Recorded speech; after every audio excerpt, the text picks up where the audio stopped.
Thoughts from the Trail. I'm Scott Anderson. Good morning from the trail. Today I am out in Midway, Utah, going through the backwaters, having just a beautiful, lovely morning. And I've been thinking today, as I'm out hiking and tooling around, about some conversations I've had with some of my friends in China. And we've been talking about some of the challenges and struggles that they're facing. And as we continue to talk about it, we unveiled that it's really coming down to an issue of gratitude. And gratitude is just in my opinion, a foundational component to happiness and joy and satisfaction and fulfillment in our lives. And each of the several people that I spoke to was pining for something else in their lives.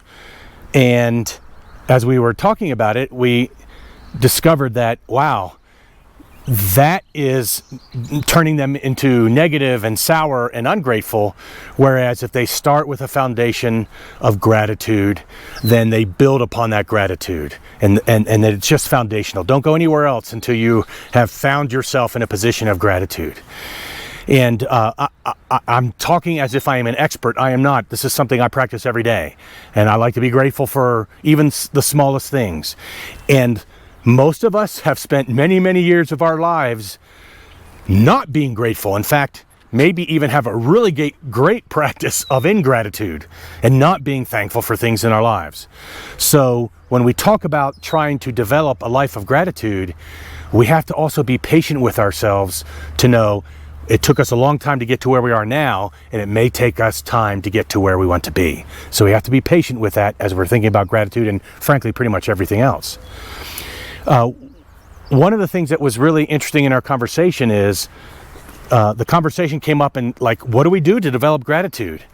And, of course, I didn't have any magical answers, but I just shared with them a couple things that helps me with my practice of gratitude. One is, if I'm really in a low of gratitude, literally just starting to write down several times a day or once a day when I wake up or before I go to bed, whatever works, and write down just some things that I'm grateful for. Even if it's something simple like, I am glad I have clothes to wear today. I'm glad that I have clean water to drink, etc., etc.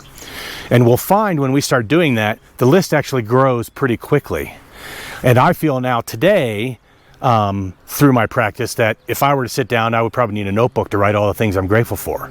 It doesn't mean there's not things that aren't challenges and struggles and try to steal my joy, but I start with a base of gratitude. And when we start from a base of gratitude, our eyes begin to change and we start to see and find other areas of our lives that we're grateful for. And then that base feeling of gratefulness, of gratitude, just permeates us, and it helps us, I think, find joy in a greater depth with real meaning at a deeper level than just us going through life in our usual numb and unaware state. I'm very grateful for things like, for instance, this morning, I'm grateful for this beautiful land behind me. This is a mountain draining river that leads into Deer Creek Reservoir. I love coming out here because I connect with nature. I take pictures of birds and animals and other things. It's just lovely. And that's one of the many things that I'm grateful for in my life. I invite you to take a look within yourself and figure out where you are on the gratitude scale. Are you way deep, knee deep in ingratitude? Are you on the trail to gratitude? Do you have a really good practice of gratitude? Wherever it is on that continuum, be aware and continue to strive towards living a grateful and fulfilled life. You can't be fulfilled in life if your base is in gratitude. That's my opinion. So I invite you to think about that. Obviously, I'm thinking about it today as I'm tooling around here out in the wilderness. And I'm grateful for you for taking the time to listen to my thoughts from the trail for today. And hopefully you've watched some of the other ones. And if you haven't, that's fine too. Anyhow, I'll see you next time on the trail.